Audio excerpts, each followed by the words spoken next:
Yes, ibihe byiza reka nongere mfata akakanya mbasuhuze mbaha nikaze mwebwe mwese tubana hano kuri Ibakwe Media TV.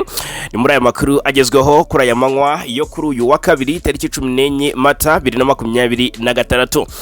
Hatitawe ku biganiro biri kubera mu Busuwisi, ibitero birakomeje mu Minembwe. Akakanya haravugwa inkuru mbi cyane turuka muri Kivu y'Amajyepfo muri axe za Minembwe. Igisirikare cya Kongo, guverinoma ya Kinshasa yongeye kuri koroza, turashe tubikomozeho. Amategeko shingiro ya Repubulika ya Demokarasi ya Kongo mu ihurizo rikomeye. Repubulika ya Demokarasi ya Kongo hari ikibazo gikomeye cy'umutekano, aho Perezida Kisekedi akomeje gushinjwa kwenyegeza intambara kugira ngo atinze cyangwa se ahitemo kubikoresha nk'iturufu yo kumutinza ku butegetsi. Bikavugwa rero ko ikijyanye n'itegeko nshinga ashaka guhindura yamaze kurenga ku mahame, turaje tubikomozeho. Itegeko ryavutse nyuma y'amateka arimo intambara zikomeye, inzibacyuho zirimo urujijo ndetse n'igerageza ryo kongera kubaka igihugu cyari cyarasenyutse, rifatwa ngo nk'amasezerano akomeye hagati y'abaturage n'ubuyobozi. Bivuga ko ngatari inyandiko isanzwe y'amategeko gusa, ahubwo ari n'igikoresho kigera umurongo igihugu kigomba kugenderaho, kirinda ubutegetsi bw'igitugu kandi kigaha icyizere abaturage. Ibi rero bisa nkaho byabakabaye ari byiza kuri guverinoma Kinshasa. Kisekedi amaze kubitera icyasha. Turaje turebere hamwe byinshi bikuye muri inyandiko 5/5. Turanyarukira muri teritwari ya Masisi, turavuga iby'amakuru akomoka ari guturuka ku kibuga cy'imirwano nyuma yo kwesurana gukomeye hagati ya M23 na Fardc fatanyije na wazalendo muri axe za Kalongi ndetse hariya na Kalembe muri teritwari ya Warikare. Haraturuka amakuru mashya. Ese imirwano yabaye mu ijoro ryo ku munsi w'ejo bundi ndetse ikaramuka ica ibintu ku munsi w'ejo mu gitondo, akakanya byifashe bite muri ibyo bice? Turaje tubikomozeho tubive imuzi ni muzingo. Turarebera hamwe uko byifashe muri Uvira, biravugwa ko ubwoba ari bwose mu baturage. Turarebera hamwe byinshi biza kuba bigezweho hagati impande zihanganye. Turagaruka kuri axe za Karere muri Kivu y'Amajyepfo, haraturuka amakuru akomeye cyane ndetse aremereye. Turebera hamwe ibiri kuvugwa muri axe za Chambombo, ahitwa Nyawaronga ndetse na Nyamugari ndetse n'ahitwa Mwaminji. Ahangaha haravugwa ho mu byukuri ngo haragenzurwa na wazalendo. Turabikomozaho turebera hamwe ukuri kwa aya makuru. Hanyuma ariko turarebera hamwe byinshi biri gutangazwa muri teritwari ya Karere. Ni mu gihe kandi bivuga ko na Tushunguti iri kugenzurwa na Fardc. Turebera hamwe uko situation imeze maginga ya n'imirwano yaranze Karere muri uku kwezi kose turayivimuzi. Turebera hamwe mu bice byaranzwemo urufaya rw'amasasu uko byifashe. Situation iracyari urufaya cyangwa se hagarutse tuze muri axe za Nyarugusha ku mihanda ya Bulaza, Rulamba ndetse na za Bushege. Turakomoza ku makuru y'imirwano amaze iminsi avugwayo no ku mirongo ya Kaziba, Katare, Kafufura na Katanga. Aha hose turebera hamwe uko situation imeze. Turabonera ko babwira iby'uduce twa Bunje ndetse na Bushuguru. Tubabwira uko situation imeze. Imitwe irimo nka Kopako yebewe na Kirikico, Mirimba ndetse n'abangaba ngo ni ba Mwanamayi. Turakomoza ku makuru ari kubavugaho maginga ya. Hanyuma ikindi tuza kuba tuvi muzini muzingo bavandimwe nshuti bakunzi bacu hano kuri Ibakwe Media TV. Ni mu mujyi wa Goma, haturutse inkuru isa nk'itangaje. Mpite nkubitambangura nyibabwira nta nubwo nyivuga mu mfunyamfunye nyaboneka. Mu mujyi wa Goma mu gace kazwi nka Birere, murabizi ko Goma iragenzurwa na M23. Ejo twabwiraga uburyo hakomeje ibikorwa byo gusana imihanda ndetse n'ibiraro. Ku munsi w'ejo nibyo twagarukagaho dukomoza ku ruzinduko rwa guverineri wa Kivu y'Amajyaruguru ku ruhande rwa M23 Bahati Musanga Eraso. Ariko aka kanya hari inkuru itangaje cyane iri kuvugwa mu mujyi wa Goma. Umuntu agira atya buriya amaroza abaho. Mu mujyi wa Goma mu gace kazwi nka Birere muri quartier Birere hari umugabo ngo ukora muri imwe muri restaurant zikorera hariya muri quartier Birere nyine. Noneho uyu mugabo avuga ko ngo yatwawe igitsina kiwe n'umugore waruje kurya muri iyo restaurant. Mutese byagenze bite? Byagenze gute? Ni gute umugore yatwaye igitsina cy'umugabo waruje? Ni gute uyu mugore waruje ari umukiriya muri iyi restaurant yo muri quartier Birere agatwara igitsina cy'usanzwe akora muri restaurant, muri iyi restaurant yo mu Birere nyine. Byagenze gute? Ubundi ngo uyu mugabo abura igitsina kiwe. Ngo umugore yagiye kurya muri restaurant bisanzwe nk'umukiriya, baramwakira, agezemo ahabwa serivisi, ahabwa ibyo yarakeneye, ahabwa ararurirwa ibiryo, arahabwa, aragaburirwa. None ngo igihe amaze gufata ibiryo, akifata ku isahane gutya, yakoresheje intoki ku gitsina cy'uyu mugabo wari umaze kumugaburira. Noneho ngo umusore cyangwa se uyu mugabo yahise atubwenge, agikozwaho intoki gusa yahise atubwenge, atangira kuvuza induru, ariherera, ajya kuri tuwarete, ngo ahita asanga igitsina cye ngo bagitwaye. Ntumbaze ngo hasigayeho iki. Noneho ngo uyu mugore yahise afatwa na polisi ya Alliance Fleuve Congo M23, mu gihe abaturage bakubitaga uwo mugore bamusaba ngo atange igitsina cy'uyu mugabo. Noneho uyu mugabo nawe yajyanywe na polisi ngo babahuze, amusubize igitsina cyiwe. Ntawe uzi icyo bapfuye, ntawe uzi ngo byagenze bite. Icyo ikiri kuvugwa nuko gusa uyu mugore yarigishije igitsina cy'uyu mugabo. Kubura igitsina ku bagabo byaramaze kuba akamenyero mu karere k'ibiyaga bigari. Rwose cyitwa dawa irakora, biragaragara ko uburozi bukora, kuko nko mu mujyi wa Uvira byaravuzwe, Bujumbura biravugwa na za Tanzania hose. Aka kanya rero M23 niyo ifite uwo mugore warigishije igitsina cy'umugabo. Polisi ya M23 niyo imufite, ndetse n'uyu mugabo baje kumufata, bamwegereza uyu mugore kugira ngo baganire, banegosie, harebwe n'iki cyatumye amutwarira igitsina, hanyuma abe yanakimusubiza. Ni inkuru itangaje ariko ngomba kuba nababwira. Ni inkuru iba idasanzwe hano muri quartier Birere, hano mu mujyi wa Uvira nyine, ni mu mujyi wa Goma, akaba ari muri Kivu y'Amajyaruguru. Hanyuma Minova, reka tunyarukire Minova, babwira uko situation imeze, ibintu byabaye. Ni biri gushinjwa Alliance Fleuve Congo M23. Ahangaha Minova ngo habaho igikorwa cyo kugota cyakozwe na AFC M23, ngo cyaje no guteza impagarara mu gace ka Minova. Uyu mujyi wa Minova uri muri teritwari ya Karere. Turaza kwibanda cyane kubiri kuvugwa muri Karere. Karere ntitekanye maginga ya, ubwoba ni bwose, ntibarya ntibamira, igikuba cyacitse muri Karere. Uyu mujyi uherereye muri teritwari ya Karere nyine wa Minova muri Kivu y'Amajyepfo. Uyu mujyi ngo wagize umunsi ukomeye ejo ni tariki 12, byari ku cyumweru, byaciye igikuba rero na maginga ya. Ari na mpamvu inkuru tugomba kuyibagezaho nyine. Noneho ubwo byatangiye kuwa kabiri ku cyumweru tariki 12.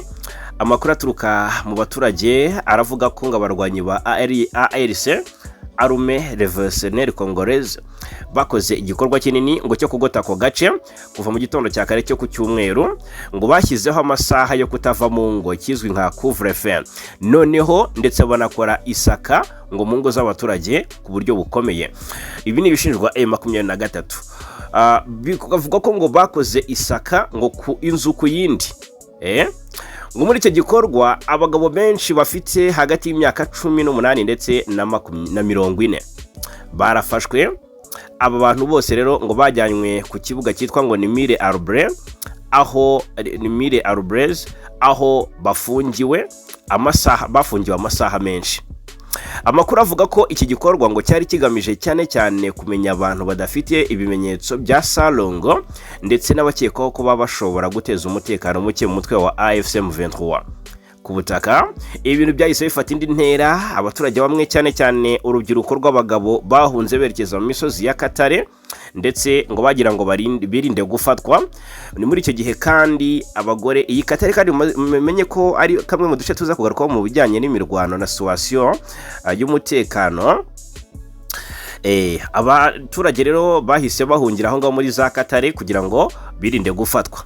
Muri icyo gihe kandi abagore n'abana barahagurutse ngo barabyamagana, basa nk'abakora imyigaragambyo banga kuva aho bari batari kumwe n'abafashwe n'ababo bafashwe. Iyi myigaragambyo rero y'abaturage ngo yaje gutuma abari bafashwe banarekurwa. Nubwo byarangiye abo bantu barekuwe, ubwoba ngo buracyari bwinshi mu gace ka Minova. Abaturage bafite impungenge ko ibikorwa nk'ibi bishobora ngo kongera kuba, cyane cyane mu gihe akarere k'Uburasirazuba bwa Repubulika ya Demokarasi ya Kongo kagikomeje kuvugwamo kurangwamo umutekano muke. Ibi rero ni ibitangazwa na bimwe mu binyamakuru byandikira mu kwa guverinoma Kinshasa, bishinja M23 gusa nifata abantu ngo bitagira impamvu. Minova, reka tuveyo tugaruke noneho muri teritwari nyirizina ya Karere, mu duce turi kuberamo icyitwa imirwano ikomeye cyane. Umunyamakuru Daniel Micombero wo mu kwa guverinoma Kinshasa yanditse ibisa no gutangaza intsinzi ku ruhande rwa AFC, rwa Wazalendo ndetse na Fardc.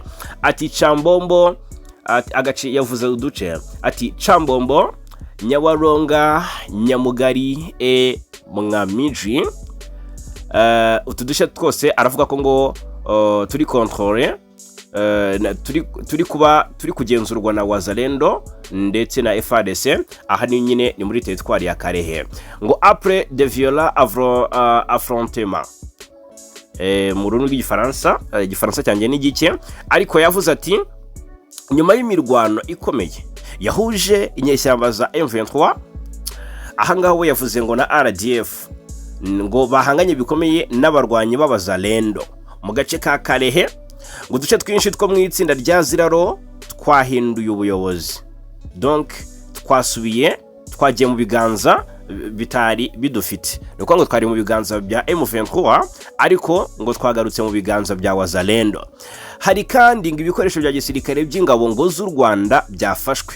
Uyu munyamakuru Daniel Micombero nibyo akomeza avuga muri biziko guverinoma Kinshasa ishinja u Rwanda kuba rurwana muri Burasirazuba bwa Kongo. Nkuko byatangajwe ngo n'isoko yo muri ako gace, ngo Chambombo, Nyawaronga, Nyamugari ndetse na Mwamiji byongeye kujya mu biganza bya Wazalendo ndetse kuva ku mugoroba ku munsi w'ejo kuwa mbere tariki 13 Mata 2026.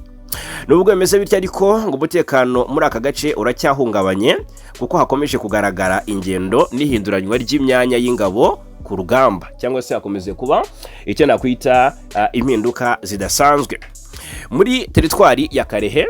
Ibintu si ibyo gusa, ndagira ngo mbabwire ko ahangaha utuduce twa Chambombo, utuduce twa muri groupe ya Ziraro n'ubundi twa Mwamiji na Nyawaronga bari kuvuga ko turi kugenzurwa kakanya na Wazalendo, twagenzurwaga na M23. Ntabwo tugeze tumenya amakuru y'imirwano yabereyeyo yasize M23 yambuye utuduce.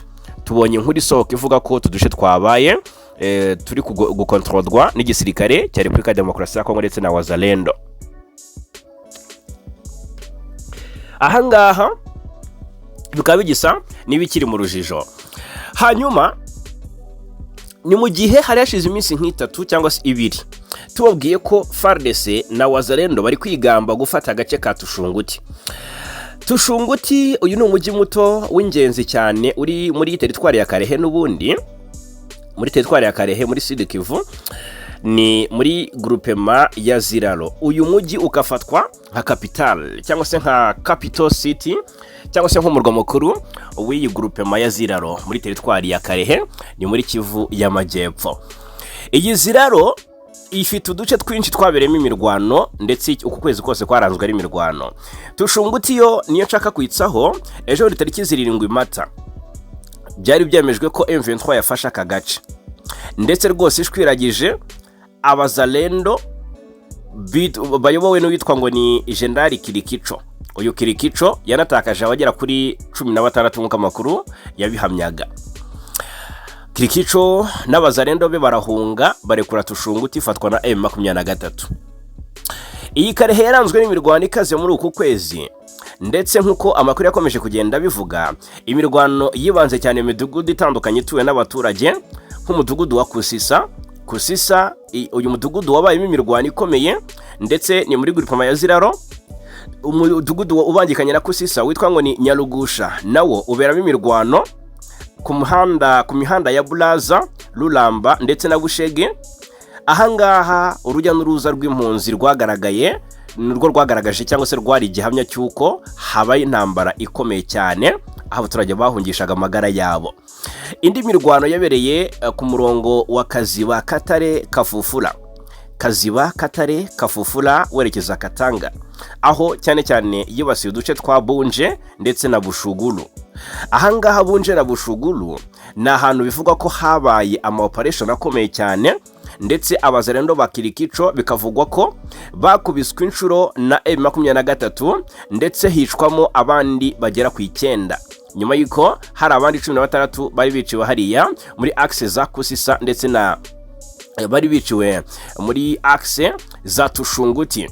Noneho ku rugamba abarwanyi ba M23 barwanaga n'imitwe itandukanye ya wazarendo irimo Kopako iyowe n'ubundi nitwa ni Kirikico Milimba Mwanamaye, MCDPIN yitwa ngo ni Grevis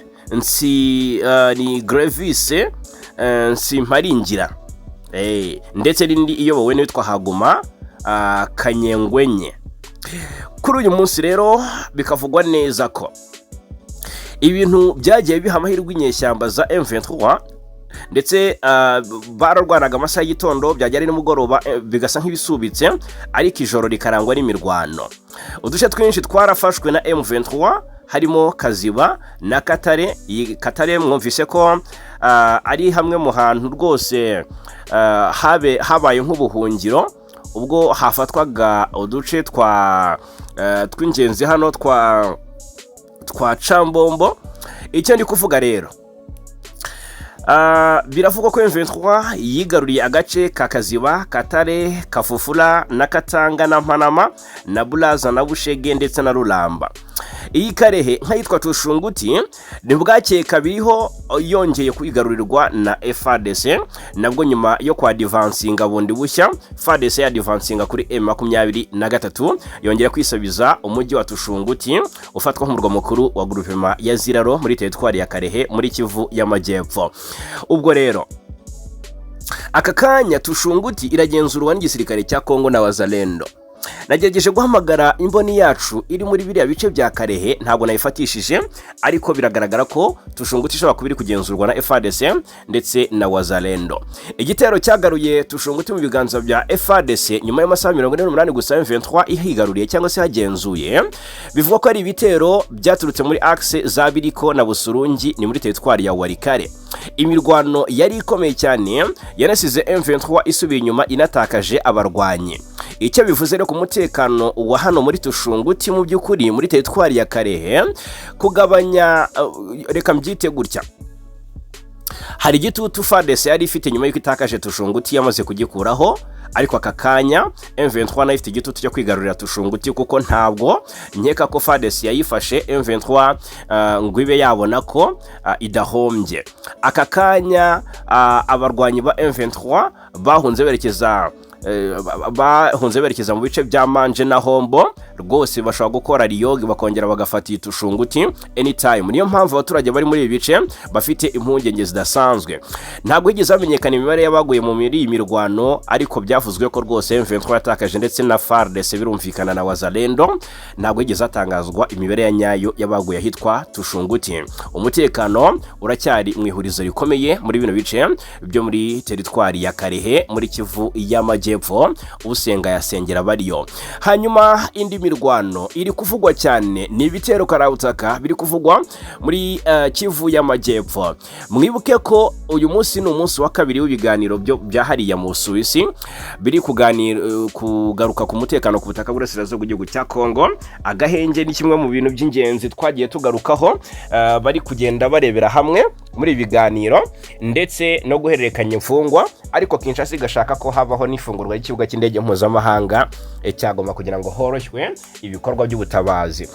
Aka kanya mu gihe ku rwego mpuzamahanga hakomeje ibiganiro bigamije gushaka amahoro arambye hagati ya guverinoma hagati muri Sirazo bwa Repubulika ya Demokarasi ya Kongo, mu biganiro bikomeje guhuza Alliance Fleuve Congo ndetse na guverinoma ya Kisekedi, aho rwose intumwa z'impande zombi ziriyo. Navuze mabwira ku bijyanye n'intumwa ziri mu Busuwisi ku ruhande rwa M23 ko harimo nk'uwitwa Claude Ibalanki n'undi wahoze ari minisitiri ntibuka neza izina ku ruhande rwa guverinoma Kinshasa, ariko aka kanya uri muri M23.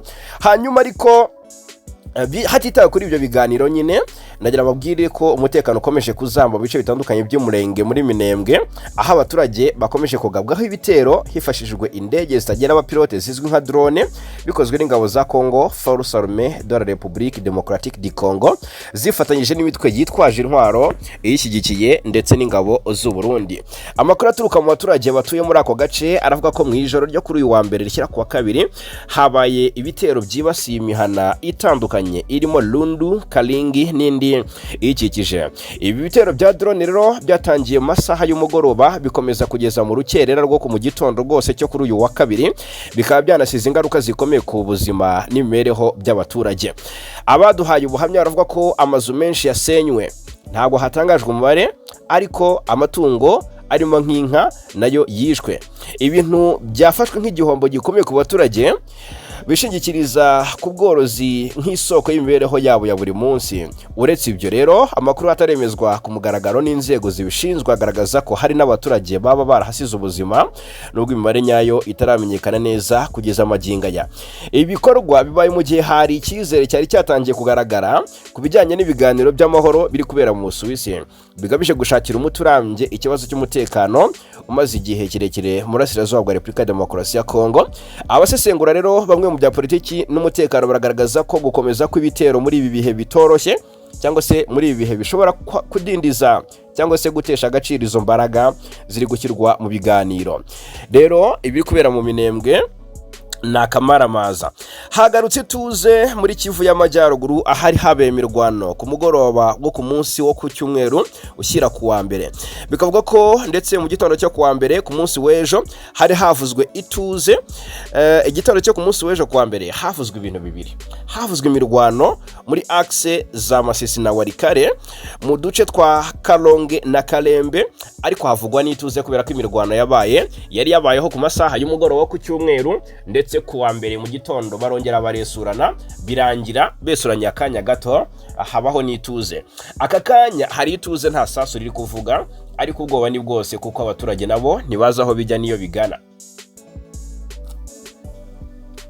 Impungenge ni zose ku baturage bari muri ibi bice bya Kalonge na Kalembe. Amakuru atugera haragaragaza ko imirwano yabaye mu ijoro ryo ku cyumweru yaciye igikuba mu baturage. Urumva ko mu masaha ya 2 bagihenge ku musaya bumvise imirwano, bwarinze bucya bacyumva imirwano. Byageze mu masaha 11 z'igitondo cyo kuwa mbere imirwano bakiyumva, ariko bigera mu masaha 1 n'igice bisa nkaho byacogoye. Aka kanya rero ntibazi ngo Kalembe na Kalonge biragenzurwa nande, baratekanye sugira ngo bari mu bwihebe budasanzwe. Baravuga bati biraruta tukumva amasasu tukamenya ngo bari kurwanira hangaha naha, ariko ntituzi ngo uwitegura ari kwitegurira he, ntituzi ngo watsinzwe ninde muri uru rugamba, ntituzi ngo niki gituma aka gahenge kari kumvikana cyangwa se kari kugaragara hangaha. Aka kanya rero ubwoba ni bwose Kalembe na Kalonge, ibintu biracyari mu by'ukuri mu rujijo rudasanzwe. Aha ni mu teritwari ya Warikare ndetse na teritwari ya Masisi, ni mu rugabaniro nyine nyirizina. Hanyuma hakavugwa kandi andi makuru akomeye cyane ngira ngo dukomozeho, ari guturuka i Kinshasa. Abadepite barakaye bahagurutse barashaka kweguza yitwa ni minisitiri w'umutekano. Abadepite bo muri iki gihugu cya Kongo barashaka kweguza minisitiri w'umutekano yitwa Jacques Shabane Luko kubera kunanirwa kurinda umutekano w'abaturage n'imitungo yabo. Iyi gahunda yo kweguza minisitiri Shabani yatangijwe n'umudepite uhagarariye Kisangani mu nteko nshinga amategeko ya Repubulika ya Demokarasi ya Kongo, akaba n'umunyamuryango w'ihuriro Union Sacrée riri ku butegetsi yitwa Lady Yangotikala. Depite Yangotikala Lady yamenyesheje bagenzi be ko umutekano ukomeje kuzamba mu gihugu bitewe hanini n'ibikorwa by'ubugizi bwa nabi biri kubera i Kinshasa no mu yindi miji ikomeye mu gihugu. Ahagira ati waba utuye Kinshasa cyangwa handi, ubujura bwitwaje intwaro bukomeje gufata indi ntera ku manywa y'ihangu. Mwamenyera niba hari iperereza riri gukorwa, mwamenya niba hari icyakozwe kirebana no guhamya ibyaha abatawe muri yombi. uyu umunsi ku wundi abanyekongo nta mutekano bafite. Ese twakomeza guceceka kubera ko turi muri union sacrée? Ati bati oya. Uyu mudepite yatangaje ko Minisitiri Shabani atagifitiwe icyizere, amusaba kwegura mu gihe kitarenze amasaha 48 guhera tariki 16 Mata 2026 agashyikiriza Perezida Kisekedi ubwegure bwe.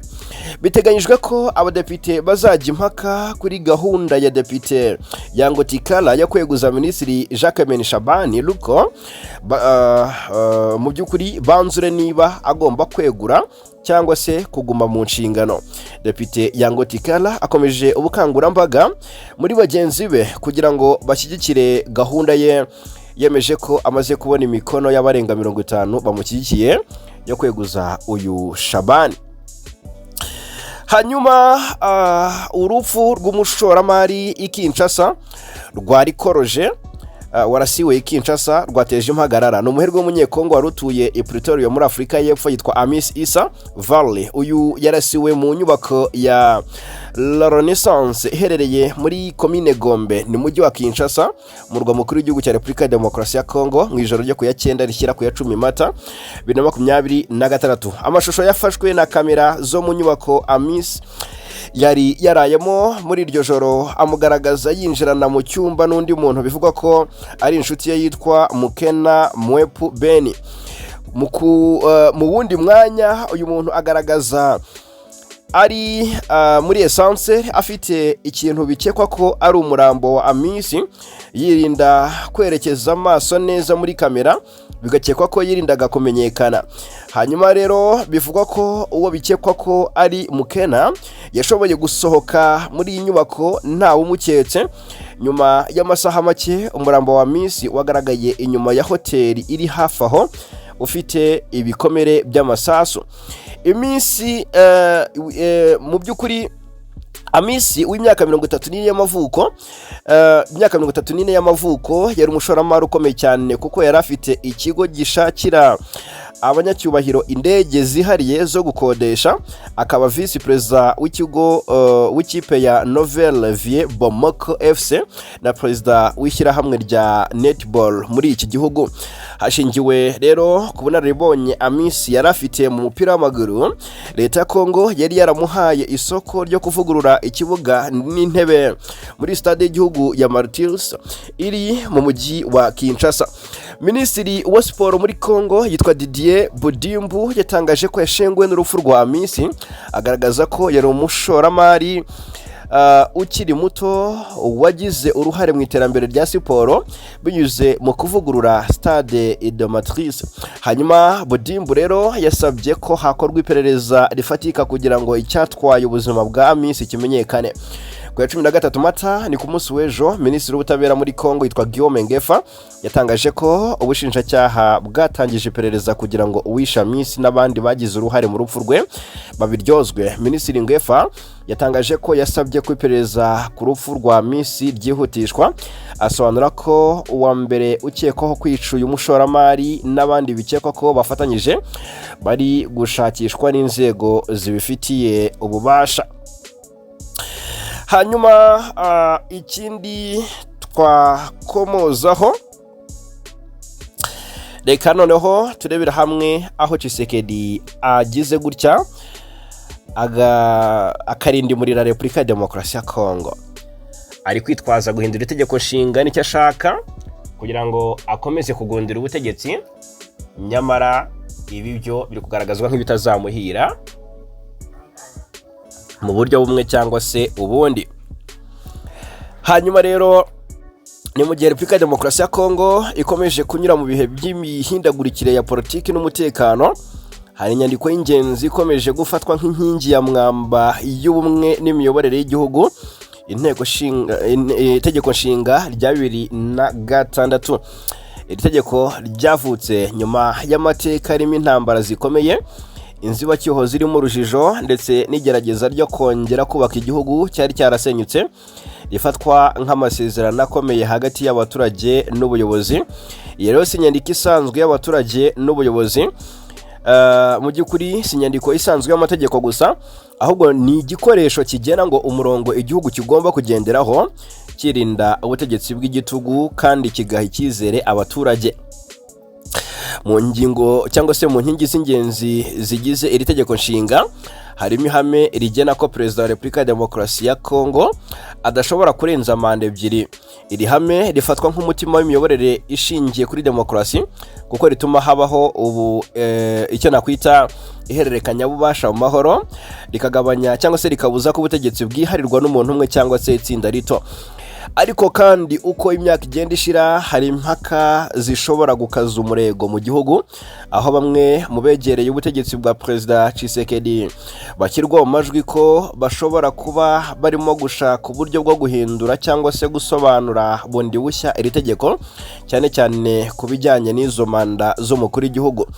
Ababishyigikira rero babivuga nk'ingamba zigamije gukomeza umutekano n'ituze by'igihugu, bavuga ko Kongo igikeneye ubuyobozi buhamye mu gihe igihanganye n'ibibazo bikomeye birimo intambara mu burasirazuba bw'igihugu, cyane cyane mu ntara za Kivu y'Amajyaruguru n'iy'Amajyepfo, aho imitwe yitwaje intwaro irimo M23 ikomeje guteza umutekano muke. Gusa rero ku rundi ruhande abatavuga rumwe n'ubutegetsi, imiryango itegamiye kuri leta n'abasesenguzi mu bya politike bavuga ko iyo mvugo y'umutekano ishobora kuba urwitwazo rwo gushaka kugundira ubutegetsi, bagaragaza ko amateka ya Afurika ndetse na Repubulika ya Demokarasi ya Kongo ubwayo agaragaza ko guhindura amategeko kugira ngo umuntu akomeze kuyobora akenshi bitera ibibazo bikomeye birimo imyigaragambyo, imvururu ndetse n'intambara z'urudaca. Mu by'ukuri rero Kongo si ubwa mbere ihuye n'ikibazo nk'iki. Mu bihe byashize by'umwihariko mu mpera z'ubutegetsi bwa Joseph Kabila habaye icyo benshi bise grisema cyangwa se ijambo risobanura gutinza amatora cyangwa se kongera igihe cy'ubutegetsi mu buryo butaziguye. Ibi byateje imyigaragambyo ikomeye, abaturage bagaragaza ko batishimiye ko amategeko y'igihugu asuzugurwa. Ubu rero hari ubwoba ko amateka ashobora kwisubiramo ndetse akisubiramo rwose, cyane cyane mu gihe amatora ateganyijwe mu bihe biri imbere agenda yegereza, kandi impaka ku mutekano ku mategeko agenga ubutegetsi zikaba zikomeje gufata indi ntera. Icyakora hari ikindi kintu cy'ingenzi kigaragaza cyangwa se kigaragara muri iki gihe, ukwiyongera kw'ijwi ry'abaturage, ubwo ruvuga ngo abanyekongo benshi kurushaho gusobanukirwa uburenganzira bwabo, bakaba batangiye no kugaragaza ko badashaka kongera kuba abarebera gusa, ahubwo bashaka kuba abarinzi b'amategeko y'igihugu cyabo. Ibi bigaragarira mu bikorwa bitandukanye birimo imyigaragambyo, ibiganiro mpaka mu itangazamakuru ndetse n'inyandiko z'abanyabwenge n'abasesenguzi basaba ko itegeko nshinga ryubahirizwa uko biri. Ku ruhande rwa politiki mpuzamahanga, ibihugu byinshi n'imiryango mpuzamahanga bikomeje gukurikiranira hafi uko ibintu bihagaze muri Kongo, kuko ituze ry'iki gihugu rifite uruhare runini ku mutekano w'akarere kose ka Afurika yo hagati n'iy'uburasirazuba. Muri rusange rero ikibazo kiri imbere ya Kongo si icy'amategeko gusa, ahubwo ni ikibazo cy'ejo hazaza h'imiyoborere yayo. Ese mu by'ukuri igihugu nk'uko ni ikibazwa, kizakomeza kubahiriza amasezerano cyihaye muri 2006 cyangwa kizafata inzira ishobora kugisubiza inyuma mu mateka y'ubutegetsi bw'umuntu umwe? Ku ruhande rwa Perezida Kisekedi, iki ni ikizamini gikomeye cy'amateka. Kwemera kubahiriza ihame ry'igihe ntarengwa cy'ubutegetsi byamushyira mu bayobozi bake bagize uruhare mu gukomeza demokarasi muri Afurika, ariko kurenga kuri iri hame bishobora gutuma igihugu cyongera kwinjira mu bihe by'ihungabana rya politike. Mu gusoza, biragaragara ko Kongo iri kwihurizo rikomeye, si ikibazo cy'amategeko gusa, ahubwo ni ihitamo hagati yo kubaka igihugu gishingiye ku mategeko n'inzego zikomeye cyangwa se kugendera ku nyungu z'abantu ku giti cyabo. Icyo gihugu rero kizahitamo uyu munsi icyo igihugu uyu munsi icyo gihugu ngo kizahitamo uyu munsi ngo nicyo kizagena ejo hazaza hacyo muri rusange. Ubwo iki gihugu kizahitamo uyu munsi gihitamo uyu munsi nicyo kizagena ejo hazaza h'igihugu muri rusange. Hanyuma ndagira ngo tunyarukire no mu gihugu cya Sudani, turebera hamwe amakuru yihutirwa cyane aturukayo. Biragwa ko rwose umujyi wa Akobo wo muri Sudani y'Epfo wongeye gufatwa n'ingabo zo ku ruhande rutavuga rumwe n'ubutegetsi nyuma y'ukwezi kumugenzurwa n'ingabo za leta. Ni nyuma yo kwirukanwamo kw'ingabo cyangwa se kwirukanwamo n'ingabo za LE14 wahoze ari vice president wa kiriya gihugu kuri ubu ufunzwe. Amakuru avuga ko ku wa mbere tariki 13 aribwo ingabo z'umutwe wa SPLA wa Marshal mu by'ukuri ngaribwo zasubije mu biganza byawo umujyi wa Akobo. Amafoto n'amashusho yakwirakwijwe ku mbuga nkoranyambaga mu by'ukuri zo muri Sudani y'Epfo yerekana ziriya nyeshyamba zamaze kwigarurira uriya mujyi, aho amagana y'urubyiruko rufite intwaro rugaragara ruririmba kandi rubyina bishimira intsinzi. Uyu mutwe wa SPLA Colonel Lampol Gabriel yatangaje ko bateje igihombo gikomeye ku butegetsi, anatanga urutonde rw'imodoka za gisirikare bafashe. Uyu kandi yavuze ko igitero cyatangiye saa 12 n'igice z'igitondo cyo kuri wa mbere tariki 13 Mata, kandi ko kitamaze iminota irenga 50 mbere yuko Akobo ifatwa burundu. Hanyuma kugeza ubu nta kingabo za leta ya Sudani y'Epfo ziratangaza ko ifatwa ry'uriya mujyi wa Akobo, ariko kuba Akobo yongeye gufatwa n'abarwanya ubutegetsi ni igihombo gikomeye ku mutwe wa SPLM uyobowe na Perezida Salva Kiir. Akobo yongeye gufatwa mu gihe mu cyumweru gishize guverineri wa leta ya Jonglei yitwa Riek Kaka yari yasuye uriya mujyi agasezeranya abaturage kugarura umutekano ndetse no gusubizaho serivisi z'ibanze. Hanyuma rero ubuyobozi bwa leta kandi bwari bwasabye abaturage n'imiryango itari ya leta gusubira muri uwo mujyi nyuma y'igihe barawuhunze muri rusange. Yes, ngaye nguko rero reka mbashimire cyane kubana natwe muri aya makuru yo kuri aya manywa meza rwose kuri uyu wa kabiri ni tariki 14 Mata 2026. Reka ariko abakunda umupira mbabwire ko kuri uyu munsi Champions League, UEFA Champions League, irishanwa ry'amakipe yabaye ya mbere iwayo Ligue des Champions rirakomeza. Ikipe ya Liverpool irakira mu rugo kuri Anfield Road Paris Saint-Germain. Iyi ni second leg cyangwa se umukino wo kwishyura kubera ko umukino ubanza Liverpool yari yatsinzwe na Paris Saint-Germain ibitego 2-0. Bidahindutse mu izamu rya Liverpool ku isaha saa 3 rwose Mamadashville araba habaye. Jeremy Frimpong kuri kabiri, Virgil van Dijk umutima wa defense afatanyije na Konate, Ibrahima Konate, ndetse kuri gatatu harakina Milos Kerkez.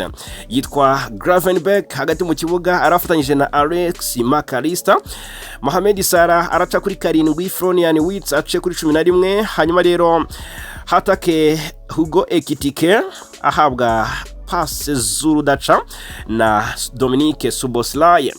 Paris Saint-Germain rero mu izamu ifite Safonov, muri defense harimo Marquinhos na Paco, hanyuma Nuno Mendes na Ashraf Hakimi baraba bari ku mpande iburyo n'ibumoso. Yes, witwa Zaire Emery hagati mu kibuga afatanyije na Vitinha ndetse na João Neves. Haratakishwa batatu ni Kvaratskhelia, Ousmane Dembele ndetse na Desire Doué, nibo baza kuba bashakira ibitego ikipe ya Luis Enrique.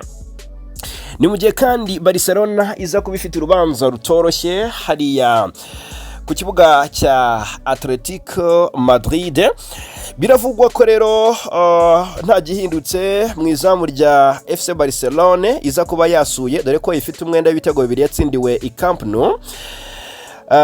Biragaragara ko mu izamu haza kuba harimo Joan Garcia, yitwa Gerard Martin, muri defense arafatanya na Ronald Araujo, murabizi ko witwa Pau Kubarisi yahawe umutuku umukino ubanza.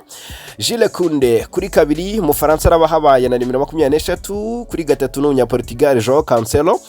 Hagati mu kibuga ni Pedri na Eric Garcia. Yitwa Lamine Yamal araba yataka iruhande rw'iburyo kuri 7, Marcus Rashford kuri 11, Fermin Lopez araba ari nyuma ya Robert Lewandowski. Atletico Madrid mu izamu yitwa Muso araba habaye Molina kuri kabiri, Robin Lenormand na Clement Lenglet mutima wa defense, ariko kandi kuri gatatu haraba hari uwitwa Rugeri. Hanyuma yitwa Giovanni Simeone, Marcos Llorente, Koke ndetse na Ademo na Lukman baraba ari hagati mu kibuga. Ni system ya 4-4-2. Haraba hataka Julian Alvarez ndetse na Antoine Griezmann. Yes, ngayo nguko rero reka tubashimire cyane noneho kubana natwe muri aya makuru, ariko kandi mwanatanga ibitekerezo. Ese Atletico Madrid irakomeza irahagarara ku bitego bibiri yatsinze, cyangwa Barcelona irabyishyura inashyiremo icyagashingura cumu? Hanyuma ariko se Liverpool yo irabasha gutsinda Paris Saint-Germain iyishyura ibitego bibiri ibashe gukomeza, cyangwa se Paris Saint-Germain irihagararaho ibashe gusezerera Liverpool? Reka tubihanga amaso rero ku isaha 3 nibwo imikino iza kubitangiye.